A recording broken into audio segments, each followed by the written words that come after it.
Well, what a week it's been at Ainslie. Here's your weekend wrap-up. The Australian government and the RBA are playing the blame game when it comes to the rising cost of living. The government blames the RBA's loose monetary policy, while the RBA claims external factors such as supply chain disruptions are to blame. Who's right?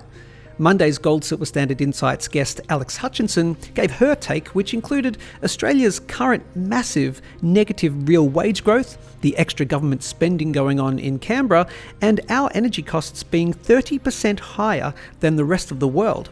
Link above and below to watch that video in full. Tuesday was Analysis Day.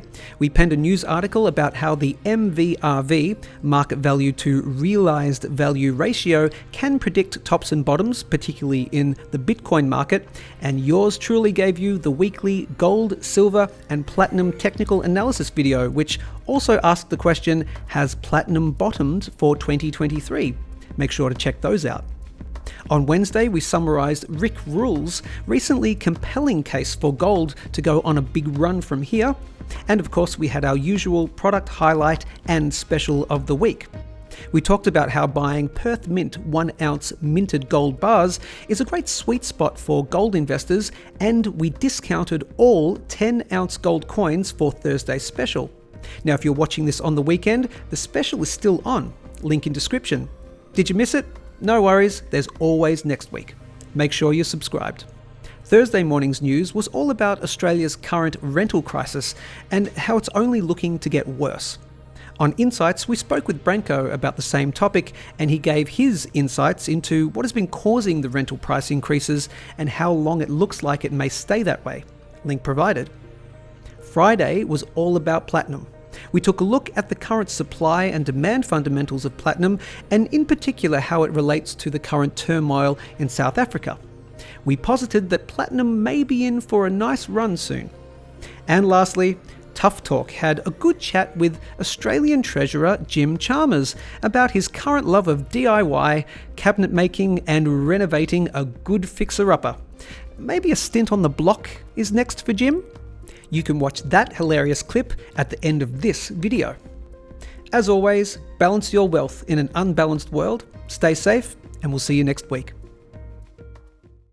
Mr. Treasurer, I can see you must be very busy. Thanks for finding the time to fit us in. Very busy indeed, Chris. I've just come from working on the cabinet tree.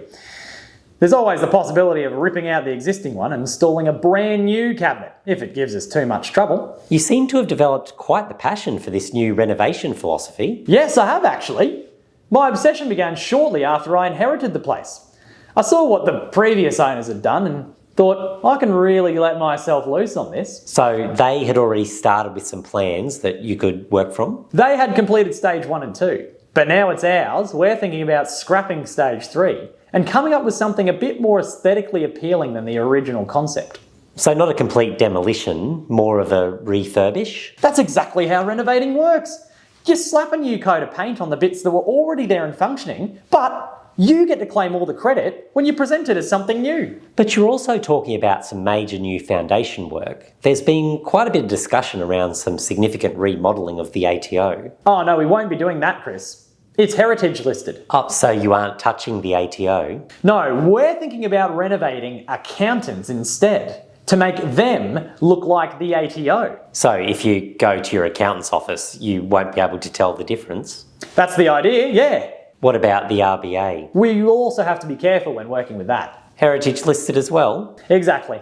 So what designs do you have in mind? We're actually more interested in the landscaping there.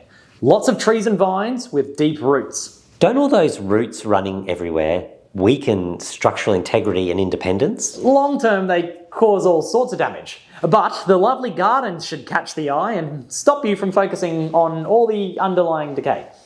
Do you worry that when you undertake all of these projects at once, you risk hurting yourself?